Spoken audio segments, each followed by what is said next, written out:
Başlayalım sağa.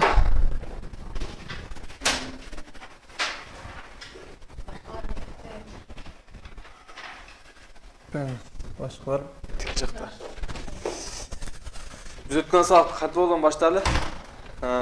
Sabahta ötken saatte qaysi jönökö sandardı ötken bolчубуз. Jönökö sandar kандай sanдар? Bir gana özünü jana birge bölünmөн sanдар jönökö sandar. Misal үчүн 63 jönökö sanba же курама санба? Курама сан эмнеге? 3-кө 7-ге бөлүнөт да, 9-га да бөлүнөт. Ошентип улантып кетсек болот. Misal үчүн 89чу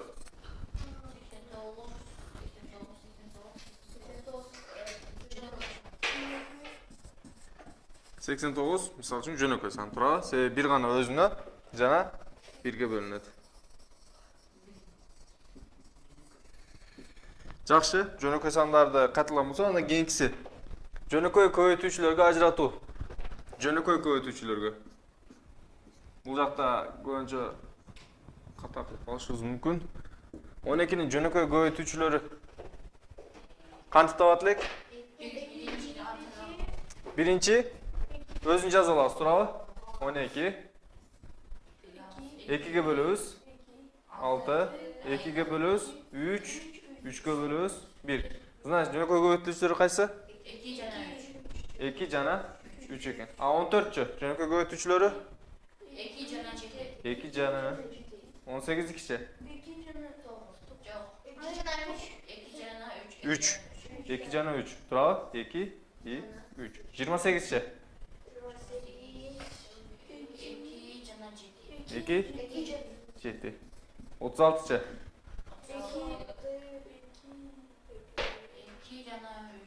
2 жана 3 туурабы? Мындай жазып көрсөк 36-ны. 2-ге бөлөсүң 18, 2-ге бөлөсүң 9, 3-кө бөлөсүң 3 и 3-кө бөлөсүң 1. Значит, бул жакта 2 бар и 3 бар туурабы? Анда 2 менен 3. Жөнөкөй көбөйтүүчүлөр ушулар. Акыркы 2-чи жөнөкөй көбөйтүүчүлөр? 2 3 и 7 туурабы? Жакшы. Жөнөкөй көбөйтүүчүлөрдү анда катылып алдык. Анда эң чоң жалпы бөлүүчү мисал үчүн 28 менен 44-түн эң чоң жалпы бөлүүчүсү эмне? Жазып дептерден жазып чыгара бергиле. Анан бирге чыгарабыз.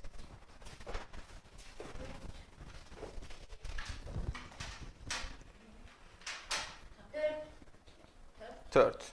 Болушу мүмкүн. Калгандарды да чыгарып көрсүнчү.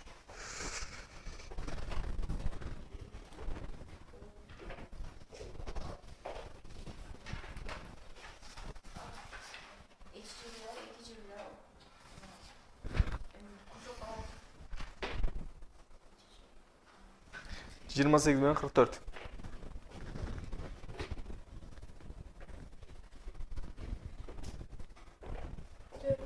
4.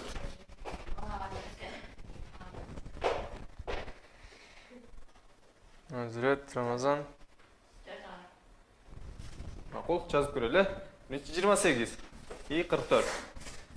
Эң чоң жалпы бөлүүчү эмне кылабыз? Биринчи 2-ге бөлөбүз. 2-ге бөлүп көрсөк 14, 44-тү 22. Значит, одновременно экөө тең 2-ге бөлгөн үчүн тегеректеп алам. Кайрадан 2-ге бөлөм. 14 2-ге бөлсөм 7, 22-ни 2-ге бөлсөм 11. Мында тегеректеп алам. Анан кийин 7-ге бөлөм 1, 11, анан 11-ге бөлөм 1. Булар одновременно 7-ге бөлүнгөн жок, 11-ге да бөлмөйт. Анда 2-ге көбөйтүлгөн 2 4 болот, туурабы? Жакшы, эң чоң жалпы бөлүүчүлөр жөнүндө түшүнүк ушул. А если 3 болсо кантебиз? 3-ünü тең подряд жазып алабыз. 3 тең одновременно бир санга бөлүнсө, аны тегеректеп алып, анан көбөйтөбүз. Эң кичине жалпы бөлүүчү ошол эле 28 менен 44-түн эң кичине жалпы бөлүнүүчүсүн тапкыла.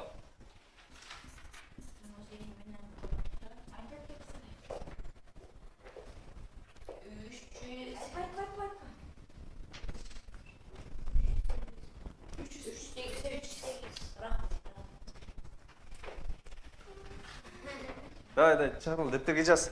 Мындай Gum emas, жазып туруп чыгарсаңар.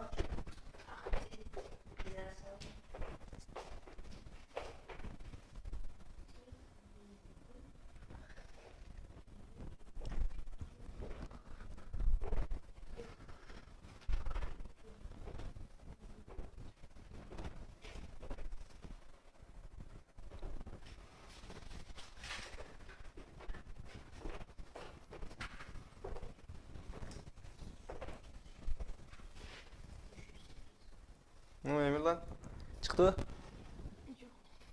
Ну, давай, бирге чыгарайлы. 28 менен 44, Ну, жалпы бөлүү эң чоң жалпы бөлүүчүдө бирдей бөлүнгөндөрдү тегеректеп алчу да. Мында бардыгын көбөйтүп чыгабыз. 2-ге бөлөбүз 14, 22, 2-ге бөлөбүз 7, 11, 7-ге бөлөбүз 1, 11, 1-ге бөлөбүз 1, 1. Анда 2-ни 2-ге көбөйтсөк 4, 4-тү 7-ге көбөйтсөк 28, 28-ди 11-ге көбөйтсөк Түшүнүктүү? Вот, эң кичине жалпы бөлүнүүчүдө бардыгын көбөйтөсүң. Эң чоң жалпы бөлүнүүчүдө только тегеректегендер эле. Түшүнүктүү? Бүтүн сандар боюнча өткөн сабакта кайталаган болчубуз. Бүтүн сандар кандай сандар? Үтүрүү менен, бирок биз билген сандар 0, 1, 2, 3, 4, 5, 6. Плюс сандар билебиз, бүтүн сандарда минус 1, минус 2, минус 3, уланып кетер. И биз алардан кайсы кошуу жана кемитүүнү көргөн болчубуз, туурабы? Мисал үчүн минус 11 плюс минус 7 канча болот? Минус 11 и минус 7, минус 18 болот, туурабы? Жакшы. 11 минус плюс 7 болсочу.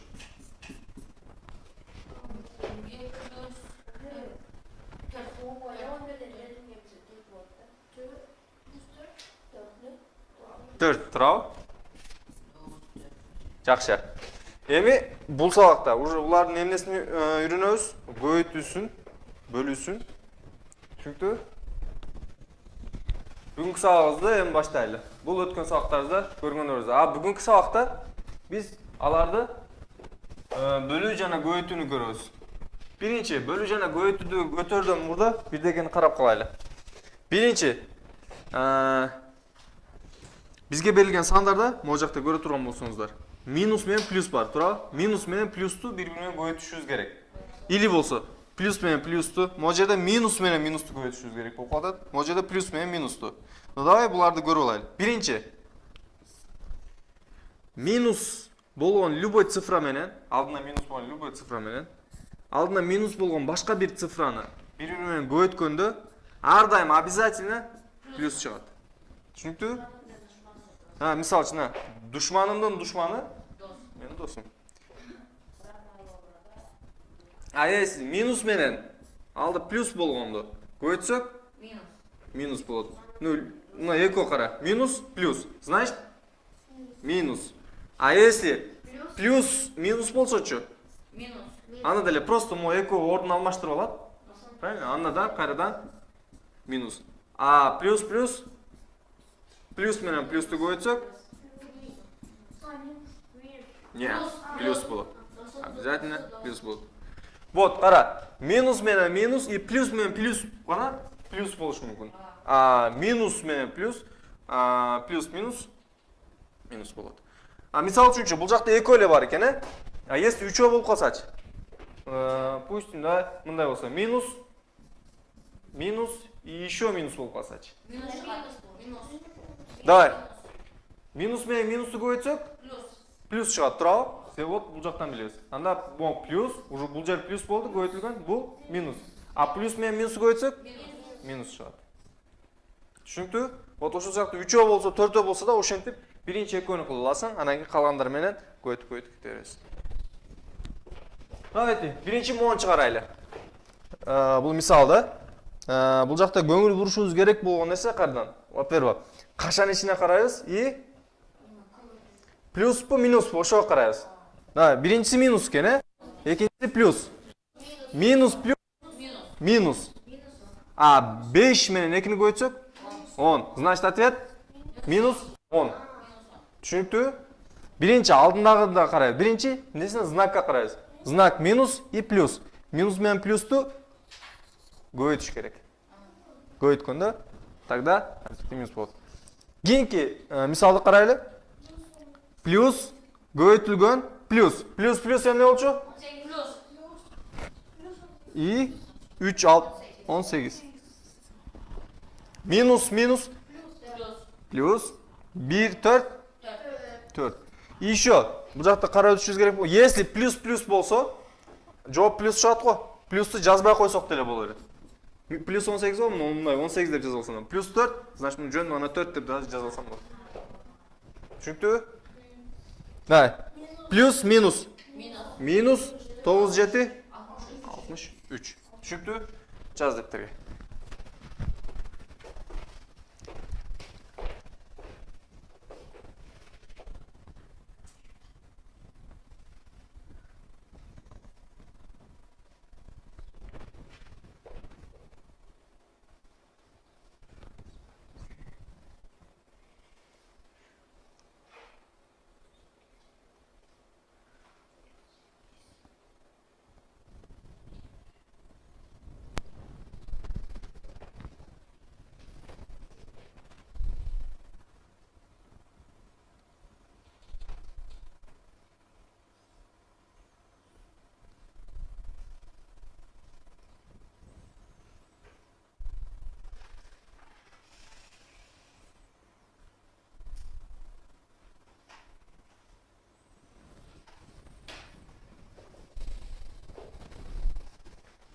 Болду?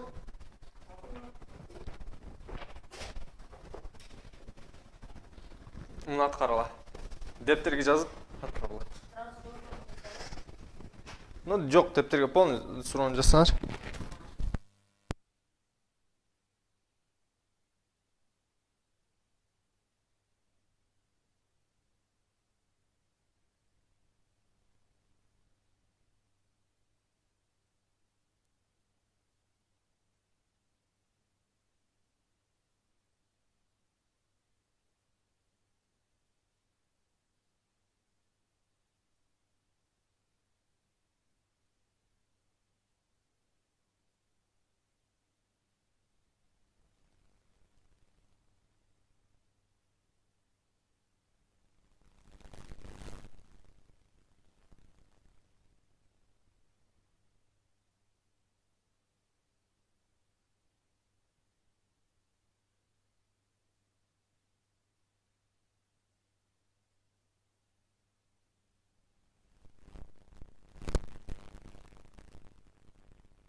Gel, otur.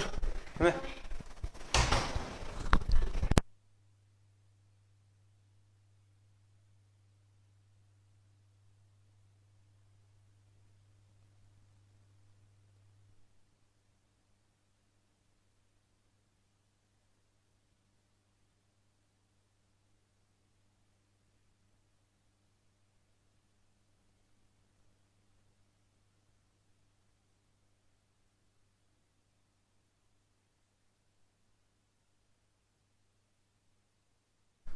Анда сабағыбыз баштайлы.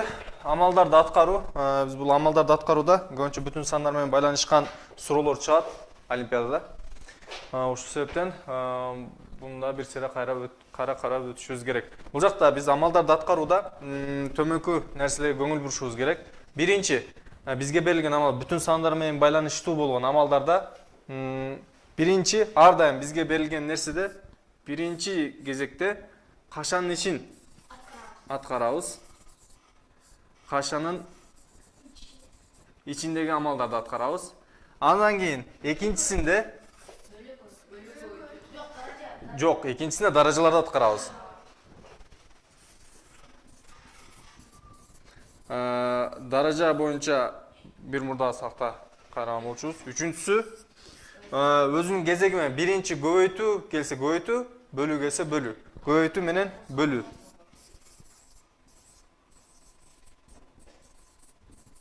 Көбөйтүү жана бөлүү.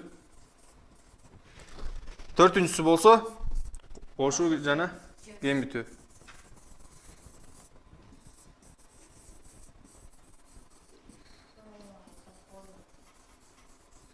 Эми буларды кайрадан айтып кетем. Биринчи кашанын ишин аткарабыз, экинчи даража менен байланыштуу болгон амалдар болсо анан кийин аны аткарабыз. Үчүнчү кезекте көбөйтүү жана бөлүү, төртүнчүсү кошуу жана кемитүү. Мисал үчүн силерге бир мисал берейин.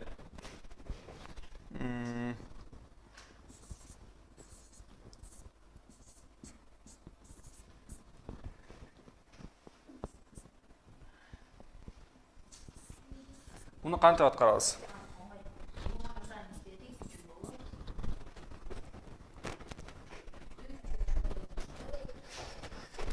Ушуну аткарып көргүлө, анан кийин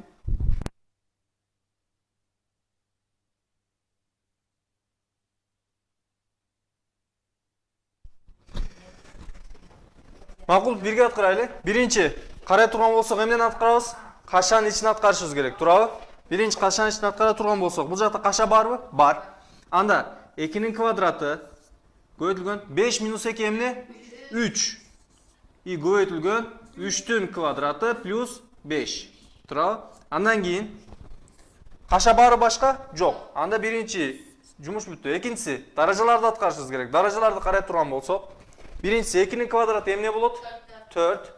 Көбөйтүлгөн 3 плюс 3, анан дагы көбөйтүлгөн булда, туурабы? Көбөйтүлгөн 3-түн квадраты 9. Жакшы. И плюс 5. Бул жактан эмнени кылабыз? Карайлы. Даража менен байланыштуу болгон нерселер барбы? Жок. Анда кийинкисине өтөбүз. Көбөйтүү жана бөлүү. Көбөйтүү жана бөлүүдө биз очередь менен эле кетебиз, өзүнүн кезеги менен. Биринчи 4 көбөйтүлгөн 3 12. 12-ни 9-га көбөйтсөк 108 и плюс 5 болду, туурабы? Эми көбөйтүү жана бөлүү менен байланыштуу болгон нерсе барбы? Жок. Анда муну өттүм. Кошуу жана кемитүү калды. Бул жакта эмне бар? Кошуу бар. 108 плюс 3 113. Амалдарды аткарууда биз ушул 4 кезекти унутпашыбыз керек. Түшүнүктүбү? Анда төмөнкү мисалдарды аткарып көрөлү. 2 мүнөттүк убакыт. Ушул убакыттын ичинде силер аткарып көргүлө.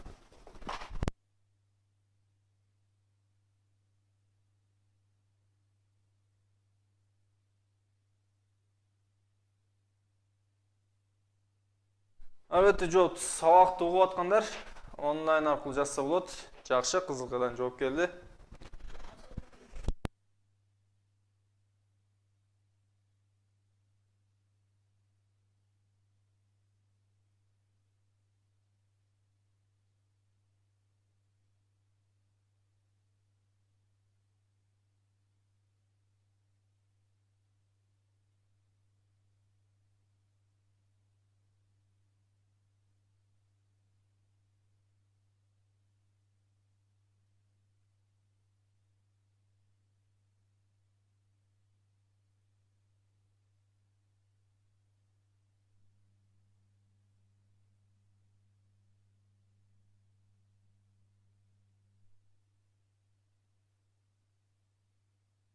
Макул, анда эмесе биз суроону чыгарайлы.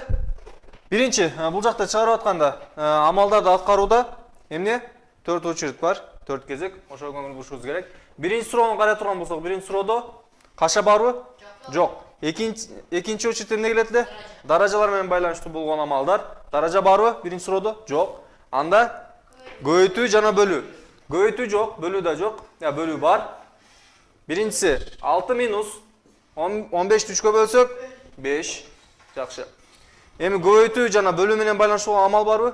Амалдар жок. Анда эмесе акыркысы 4-үнчү кезекте эмне бар?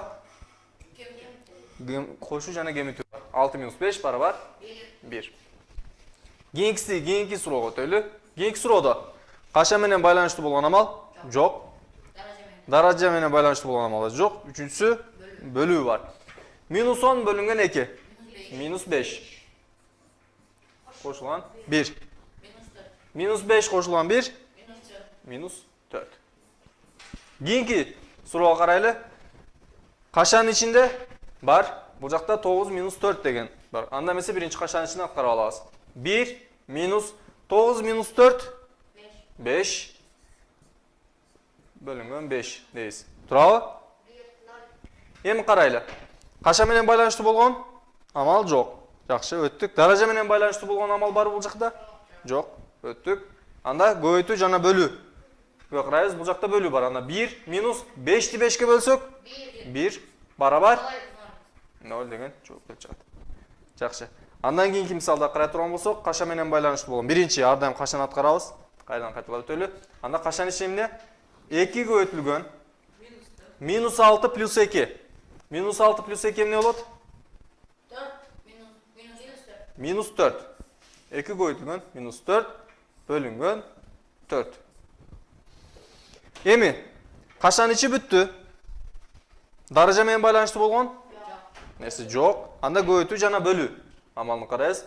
2 көбөйтүлгөн минус 4 минус 8 бөлүнгөн 4. Минус 8-ди 4-кө бөлсөк плюс 2 минус 2 кайсынысы?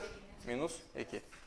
Жакшы. Анда эмесе суроонун жообун жазып алуу үчүн 1 мүнөттүк убакыт берели. Андан кийин кийинки мисалдар менен улантабыз.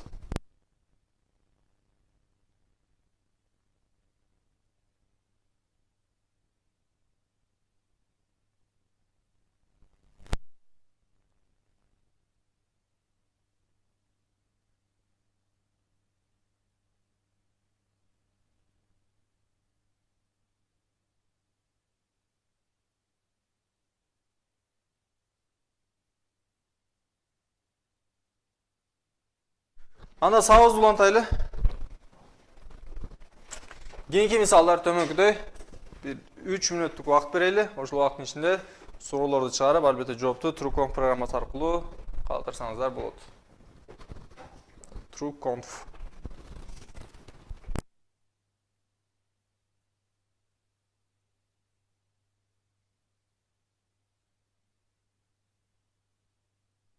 Олимпиадада ушул тема менен байланыштуу болгон албетте бир суроо чыгат. 25 суроодон командалык түрдө биринчи өзүңөр жазганда бир аз да деңгээли жеңил болот. Ал эми командалык түрдө команда менен кошо жазгандарда 15 суроонун ичинде бир аз да деңгээли кыйын болгон, ордоштурулган ушул суроолор чыгат, ушуга байланыштуу болгон суроолор чыгат.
Анда эмесе силерге берилген убакыт өз аягына чыкты. Биз суроолорубузду бир четтен чыгарганга баштайлы.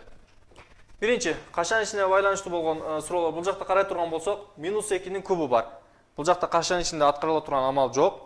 Экинчиси, даража менен байланыштуу болгон амал. Даража менен байланыштуу болгон амалдарда -2-нин кубу канча чыгат? 8. Бул жакта 7 минус ал эми кашан ишини карай турган болсок, -2-нин кубу -8 чыгат, туурабы? -8. Анда эмесе 7 минус -8 канча болот? Плюс 15 болот. Же болбосо, кичине мурдагы сабакта да кайталап өткөн болчубуз. Минус менен минус эмне болот? Плюс болот. Анда эмесе 7 плюс 8 бул жактан 15 деп жоопту чиз калтырсак болот. Экинчи суроону чыгарайлы. Экинчи суроодо кашалар менен байланыштуу болгон амал жок. Даража менен байланыштуу болгон амал бар. Жакшы. -7 1-дин квадраты канча болот? 1 кайра эле. Плюс 1 плюс 2. Анда эмесе -7 плюс 1 -6. -6 плюс 2 -4. Үчүнчү мисал. Үчүнчү мисалды карай турган болсок, кашан ишинде аткарылышы керек болгон амал жок. Жакшы. 8 минус 4-түн квадраты эмне болот? Кайрадан плюс 16 минус 16. Плюс 16. Биз анын даражасы жуп боло турган болсо, кашан ичинде кандай болсо да, анын жообу ар дайым плюс же болсо оң сан чыгыш керек. Минус анан кийин 16. Жөн аны 16-ны жазып алгам. Минус 5. Анда эмесе 8 минус 16 канча? Минус 8. Минус 8 минус 5 минус 13. Тура. Бул жакта ошой көңүл бурушубуз керек. Албетте биздин көбүнчө кылган каталарыбыз бул жакта мисалы үчүн -2-нин кубу же болбосо -4-түн квадраты түрүндө берилген суроолордо шашылып ката кылып калышыбыз мүмкүн. Мунун баардыгын бирден жазып чыкканда ката кылуу ыктымалыбыз азаят. -2-нин кубу -8, жакшы. Минус 5 плюс 5 деп жазып алсам болот. -8 плюс 5 минус 13пү 3пү? Минус 8 плюс 5 минус 3. Тура. Акыркы мисал. Биринчи. Карайлы. Кашан ишинде аткарылышы керек болгон амал барбы? Бар. Макул, анда биз биринчи ошону аткарайлы. 4 көбөйтүлгөн 5. Калган амалдар күтө турсун. 10 минус 2 көбөйтүлгөн 1 минус 2 минус 1 плюс 5. Жакшы. Анда эмесе кийинкиси даража менен байланыштуу болгон? Жок. Анда көбөйтүү жана бөлүү. 4 көбөйтүлгөн 5 20. Жакшы. Минус 10. Ал эми минус 2-ни минус 1-ге көбөйтсөк минус 2, туурабы? Минус 2. И плюс 5. Көбөйтүү жана бөлүү амалы калбады. Анда кошуу жана кемитүүгө карайбыз. 20 минус 10. 20 минус 10. Кайра жазып алайын. Минус 2 эмне болот?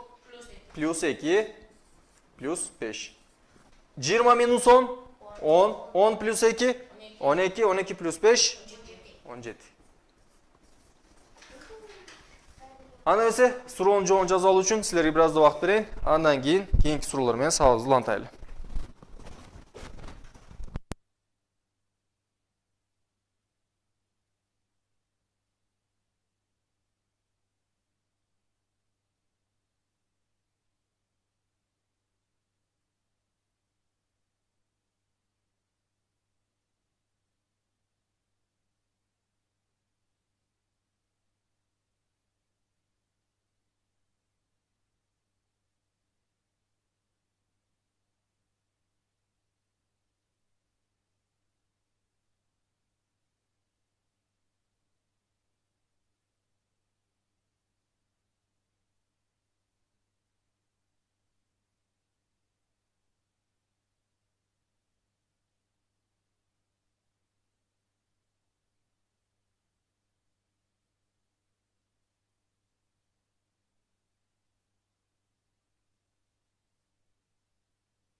Мейлі, анда эмесе кийинки суроолор менен сабак улантайлы. Төмөндөгүдөй. Бул жакта кайталап өтүшүм керек. Бул 2016-жылы өткөн жылкы чыккан суроолор Олимпиададагы. Бул да андан бир мурдакы жылы чыккан суроолор. Бул акыркы суроо болсо командалык түрдө берилген суроо. Өткөн жылкы Олимпиадада чыккан суроолор.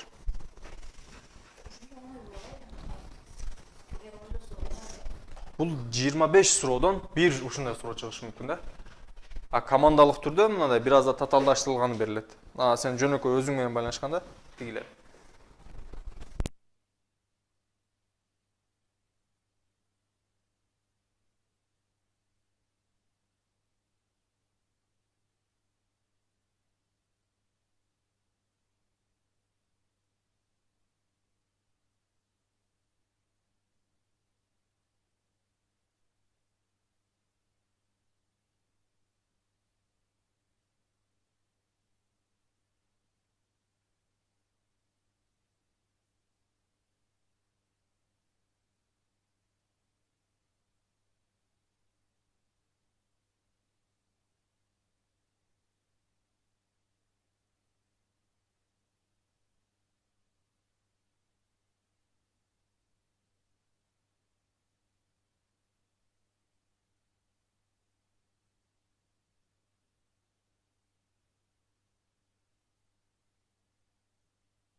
Meyli, anda sizlerge belgen uақыт өз аяғына шықты. Суроону чыгарайлы. Биринчи. Карай турган болсок, биринчи суроодо кашан менен байланыштуу болгон амалдар барбы? Кашан ишиндеги? Жок. Кашан ишинде эч кандай амалды аткарууга керек жок. Андан кийин даража менен байланыштуу болгон жер жок. Жакшы. Анда өттүк. Көбөйтүү жана бөлүү. Жакшы. Биринчи 20 минус 2-ни 7-ге көбөйтсөк 14. Плюс 1 минус 3 кандай болот? Плюс 3. Плюс 10. Эми көбөйтүү жана бөлүү менен байланыштуу болгон амал барбы? Жок. Турабы? Түшүнүктүү бардык эле? Муса? Жакшы. Анда улантайлы. Барабар 20 минус 14 6. 6 плюс 1 7. 7 плюс 3 10. 10 плюс 10 20. Анда биринчи суроонун жообу 20 экен. Жакшы. Анда кийинкисин өтөйлү. Кийинки суроодо кашан ичин биринчи аткарышыбыз керек? Амал барбы? Кашан ичинде аткарышыбыз керек болгон? Бар. 2 минус 6 деген жер бар. Жакшы. Анда минус 1 көбөйтүлгөн 2 минус 6 минус 4. Кашан сыртында квадрат бар, муну унутпайбыз, бөлүнгөн 8 плюс 8 минус 3 көбөйтүлгөн 4. Жакшы. Эми кашан ичинде аткарыла турган амал жок. Даражалар менен байланыштуу болгон. Жакшы, анда даражаны аткарайлы. Биринчи минус 1 минус 4-түн квадраты канча болот? Плюс 16. Жакшы, көбөйтүлгөн плюс 16. Бөлүнгөн 8 и плюс 8 кемитүү 3 көбөйтүлгөн 4 12. Жакшы. Анда улантайлы. Биринчи минус 1-ди 16-га көбөйтсөк минус 16. Минус 16-ны 8-ге бөлсөк минус 2. Жакшы. Минус 2 плюс 8 минус 12. Эми көбөйтүү жана бөлүү менен байланыштуу болгон эч кандай амал калбады. Анда кемитүү жана кошууну кылабыз өзүнүн кезеги менен. Минус 2 плюс 8 плюс 6. 6 минус 12 минус 6. Болсо аны жогору жазайлы.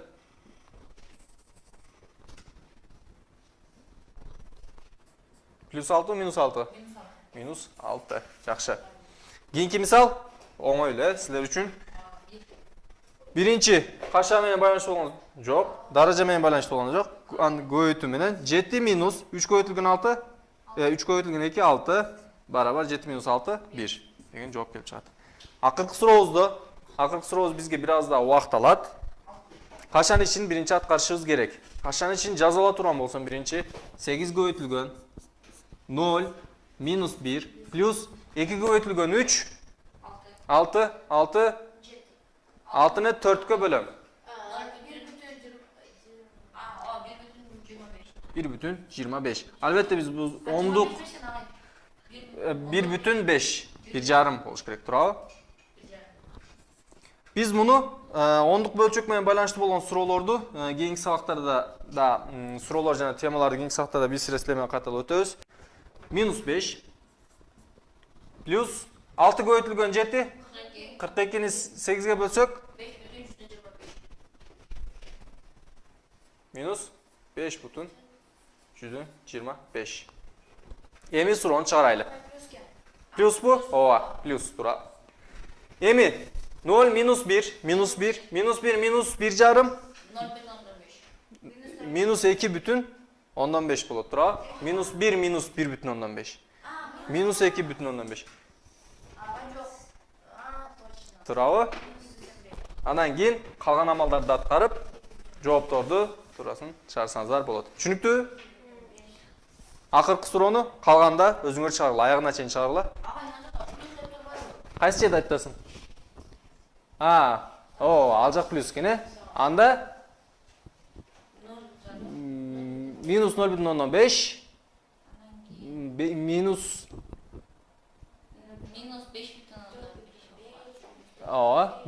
5,5 экөөнү койсок 0,25 чыгат, туурабы? 100дөн 25.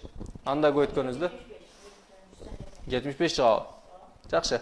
Аны калганда улантып, жообун чыгарсаңыздар аягына чейин. Түшүнүктүү? Жакшы. Биз көбүнчө немеде Олимпиадада эң чыгышы мүмкүн болгон эң оор суроо типтери ушу акыркы суроодогудай чыгат. Бирок бул жакта көргөндөй ондук бөлчөктөр да бар. Ондук бөлчөктөр темасын силер менен эмки жума көрсөтөбүз. Силер өзүңөр мектепте да өткөн болсоңор керек. Бирок бир сырада эмки жума кайра кайталап өтөбүз. Анда суроону жообун жазып алсаңыздар, кийинки слайд менен сабагыбызды улантабыз. Кийинки слайдыбыз бүгүнкү сабагыбыздын акыркы слайды.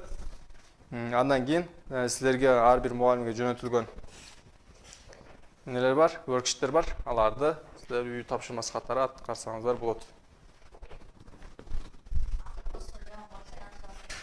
Бул жакта көбүнчө көңүл бурушуңар керек болгон нерсе плюс, минус жана мына бөлүштөргө бардыгына бөлүү, кемитүү көңүл бурушуңар керек. Ошол жактан ката кетсеңер, кичине ката кетсеңер жооп ката чыгат. Жооп ката чыкса минус балл.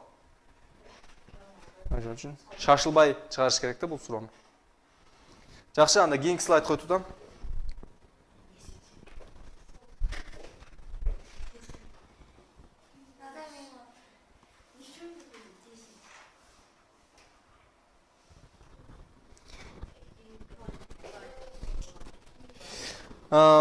Бул суроолорду силер дептериңерге жазып алгыла.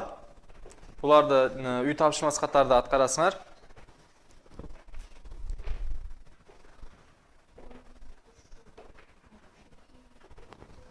Буларды кайталап өтүп кетейин. Бул 3 суроо өткөн жылкы олимпиадаларда командалык түрдө жана бирден-бирден өзүңөр чыгара турган түрдө берилген суроолор. Өткөн жылкы 2 жылда чыккан суроолордон мисал.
Жакшы, жазып алган болсоңуздар, анда мындай жазып алгыла.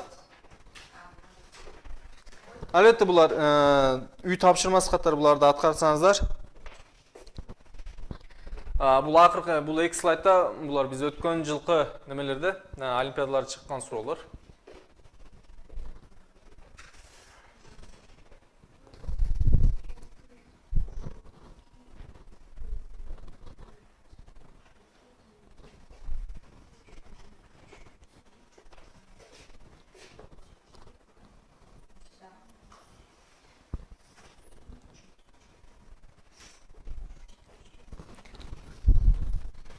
Суроону жазып алган болсоңуздар, анда кийинки слайд бөлчөктөр. Бүгүнкү сабагыбыздын акыркы слайды, ушул менен бүгүнкү темабызды бүтүрөбүз. Биз бөлчөктөр менен байланыш болгон нерсе кичине кээ бир темаларда кошумчалап бул бөлчөктөр сабагын башта өтөлү темасын. Биз бөлчөктөр менен байланыштуу болгон нерседе биринчи бөлчөктөрдө берилген сандар алым жана бөлүм түрүндө берилет. Мисалы үчүн биз Б'дан А деп берилген бир бөлчөк болсо, А эмне? Аны биз алым дейбиз. Алымы бөлүмдүн, а Б болсо бул бөлчөктүн бөлүмү болот, туурабы? Ал эми сызык болсо бул биздин бөлүү амалын бөлчөк сызыгы деп да айтсак болот. Бул бөлүү бизде бөлүү сызыгы бөлмө амалын да көрсөтөт бир гана мезгилдин өзүндө. Биз бүгүнкү сабакта бөлчөктөр менен байланыштуу болгон сабакта бизге берилген, мисалы үчүн 2ден 4 түрүндө ушул сыяктуу берилген бөлчөктөрдү жөнөкөйлөтүп алуу менен бүгүнкү сабагыбызды аяктайлы. Биринчи, бул типтеги берилген суроолорду же болбосо бөлчөктөрдү кантип жөнөкөйлөтүп алсак болот? Мисалы үчүн, алымын карай турган болсок 2, бөлүмүн карай турган болсок 2. Экөөнүн тең жалпы бөлүүчүсү эмне? 2 турабы. Анда мен 2-ни 2-ге бөлө турган болсом 1. Ал эми 4-тү 2-ге бөлө турган болсом 2 деп алсам болот экен. Ал эми калгандарын да бул ушул сыяктуу. Мисалы үчүн 27ден 3 деген бөлчөк болсо, аны кантип жөнөкөйлөтүп алсак болот? Жалпы бөлүүчүсү эмне? 3 турабы. Ал эми анда жогорусу алым 1 бөлүм 9 болот. Жакшы. Ал эми бөлчөктөр менен байланыштуу болгон бүгүн биз ушул жөнөкөйлөтүп алуу темасы менен эле аяктайлы. Бөлчөктөрдү биз теманы баштап алдык. Эмки жума бөлчөктөр темасын улантабыз. Сабактын аягында ондук бөлчөктөр темасына да кирип улантабыз. Эмки жумада силер эскертип өтүп кетейин. Бөлчөктөр менен байланыштуу болгон темалар бир сири өзүңөр да кайталап келгиле. Бөлчөктөр менен байланыштуу болгон кошуу, кемитүү, көбөйтүү, бөлүү жана булардын бардыгы аралашкан амалдарды аткарабыз. Түшүнүктүү? Мисалы үчүн бүгүн амалдарды аткарууда бөлчөктөр менен байланыштуу болгон даражалуу суроолорду чыгарганга кетип калабыз. Түшүнүктүү? Ушул темаларды кайталап койсоңуздар, анда кайрадан эмки жума саат 9:30 суббота күнү жолугушканча.